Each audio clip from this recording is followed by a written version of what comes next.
Enzo Recto, kalaban ang katiwalian at kasinungalingan, kakampi sa katotohanan at kabutihan. Patay si former DPWH Undersecretary Catalina Cabral matapos umanong mahulog sa bangin sa Benguet. Inaalam kung nagkaroon ng foul play, lalo't kabilang si Cabral sa iniimbestigahan sa flood control project anomaly. Alas 8 kagabi, natagpuan sa bangin malapit sa Buwed River sa Tuba, Benguet ang bangkay ni dating DPWH Undersecretary Maria Catalina Cabral. Bali-bali raw ang buto ni Cabral mula sa pagkakahulog ayon sa kanyang driver na si Cardo Hernandez. Nagpahatid si Cabral sa Baguio City para magpawala ng stress. Bandang alas 3 ng hapon, binaybay nila ang Quezon Road nang makiusap umano si Cabral na ibaba siya sa gilid ng kalsada. Bago ko naman iwan, nakaupo po siya doon sa may bato. Sabi niya, balikan ko na lang siya. Binalikan niya ang amo makalipas ang 2 oras pero wala na raw doon si Cabral, pati sa hotel kung saan sila nag-check-in. Kaya nagpatulong na ang driver sa mga pulis. Naiyak na lang po ako. Hindi ko akalain gagawin niya po yun. Saka, ang sabi niya sa akin, tutulungan niya ako habang buhay. Kaso, ganun po ginawa niya. Hindi ko po alam. Yun lang po. Ayon sa Baguio City Police, singtaas ng 5 palapag na gusali ang pinagbagsakan ni Cabral. Yung mga ano lang, yung mga limbs, upper limb tsaka lower limbs niya, yung mga broken. Mga paa, kamay, putol-putol. Nakahiga siya sa may, nakaside siya sa may bato na nakaganyan, parang nakatikot. Kabilang siya sa pinakakasuhan ng Independent Commission for Infrastructure kaugnay ng Ghost Flood Control Project sa Bulacan. Siya rin ang itinuturong utak ng formula para sa allocables na pondong inilaan sa mga distrito sa ilalim ng DPWH para sa infrastructure projects. Ayon sa Independent Commission for Infrastructure o ICI, bilang dating Undersecretary for Planning, marami raw siyang nalalamang mahahalagang impormasyon. Kaya sana raw ay isecure agad ang mga dokumento, gadgets at computers ni Cabral para sa digital forensic examinations. Umapela rin silang maimbestigahan ang pagkamatay ni Cabral para matiyak na walang foul play na maaaring konektado sa anomalya sa infrastructure projects.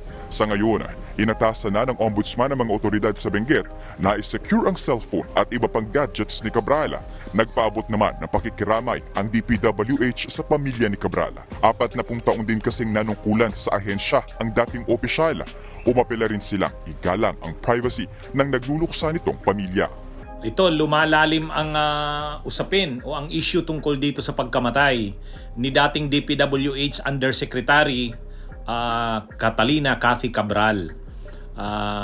Hindi kasi normal yung kanyang pagkamatay. Unang-una, nangyari ang kanyang pagkamatay sa harap ng isa siya sa mga involved dito sa anomalya sa flood control. Sa katunayan, nakatakda siyang ipatawag, imbestigahan ng Independent Commission for Infrastructure. Inimbitahan na nga siya, hindi lang siya umattend. At ang isa pa dito, yung pagkamatay niya ay maraming questions questionable. Mayroon bang foul play dito? Kahit nga yung driver nalalagay na sa alanganin dahil parang napaka-unusual kung responsable kang driver sa tulad ng kaso ni Cabral. Syempre yung pagpaalam pa lang sa iyo na nagpaiwan doon, mag-aano ka na, mag-iisip ka na ng iba, ng mukhang masama o hindi maganda ang iniisip ng aking boss. Hindi ganun yung ginawa ng driver. Pero ano naman siya, sabi niya daw kasi nagpaalam daw sa kanya yung boss niya na iiwan na lang muna doon kasi mag-iisip-isip. Kaya lang yun na nga, hindi talaga maiiwasan na maano siya dyan pag-isipan siya ng masama yung driver. Pero naiyak din yung driver kasi sa nangyari na yun sa kanyang boss, di syempre napaka-unusual nung pangyayari at parang sa normal na takbo ng hindi normal yung kanyang ginawa. Halimbawa, iniwan niya lang ang kanyang boss, tapos parang hindi niya ba naisip na posibleng ang gawin ng kanyang boss, na posible itong magpakamatay, o kaya posibleng may mangyari dito kasi napapansin niya naman na naguguluhan yung kanyang boss ng mga panahon na yon.